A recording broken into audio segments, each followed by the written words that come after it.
ang lalaking nagpanggap na namayapang nanay niya para manakaw yung pensyon nito. Nakakatawa pero creepy at the same time yung kwento na to.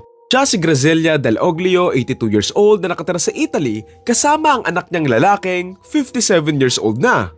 Hindi pinangalanan yung anak niya pero dati itong nurse pero nawalan na nga din ng trabaho kaya naman umaasa na nga lang siya doon sa nanay niya na matanda na nga. Taong 2022, dito nga magugulat at matatakot yung anak nang tuluyang mategi yung nanay niya. Nabahan nga siya noong una kasi nga sino na lang yung bubuhay sa kanya? Pero buti na nga lang para sa kanya, may dumadating na pensyon nga yung nanay niya at ito nga yung ginagamit niya sa pang-araw-araw kahit nga tegi na yung nanay niya. Nga lang matatapos nga yung maliligayang araw niya nang ma-expired nga yung ID ng nanay niya at kailangan nga itong i-renew ng personal doon sa mismong munisipyo. Kumbaga para nga magtuloy-tuloy lang yung pagdating nga ng pensyon nga ni Graziella, kailangan ngang i-renew yung ID niya.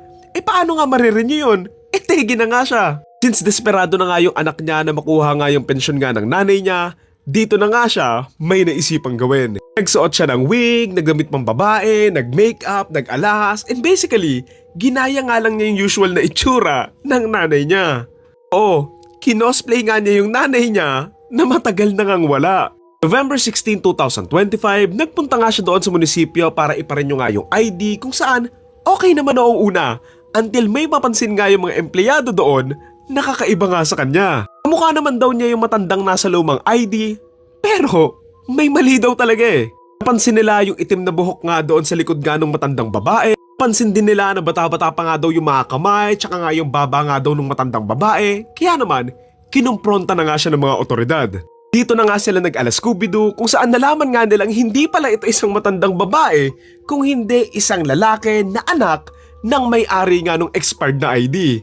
Laman din nila na lalaki nga itong matandang babae na ito kasi nga tuwing sinusubukan nga nitong magsalita na parang babae, obvious naman daw na boses lalaki nga. Sa pang-ebidensyang ginamit nga nila ay nakuhanan kasi siya ng CCTV na nag-drive nga siya pupunta nga doon sa munisipyo na ang kaduda-duda nga dito, wala namang driver's license nga si Graziella, so paano siya natutong mag-drive out of nowhere? Agad nila siyang nireport sa mga pulis at nag-imbestiga nga sila agad kasi kung nagpapanggap nga siyang nanay niya, edi, asa na yung nanay niya? Dito na nga sila nagpunta sa bahay nga ni Graziella kung saan matatakot at magugulat nga sila nang makita nga nila si Graziella na wala na sa mundong ito. Lagay siya sa isang cabinet, nakabalot ng sleeping bags at para nga lang siyang isang lumang damit na tinago sa cabinet na inaalikabukan na nga lang din.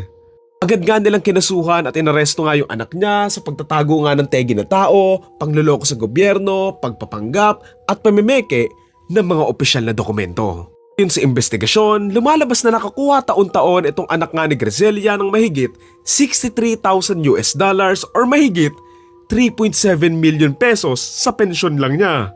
Autopsy nga din nila agad yung katawan nga ni Graziella kung saan lumalabas naman daw na nawala siya due to natural causes pero hindi pa rin naman makakalusot yung anak niya kasi nga nanloko pa rin siya eh. Katawa man pero sa Italy, normal na daw yung mga nangmomodus ng ganito kaya naman gumagawa daw sila ng paraan para mahuli yung mga taong gumagawa nito para hindi rin malagay sa alanganin yung buhay ng mga matatanda sa kanila.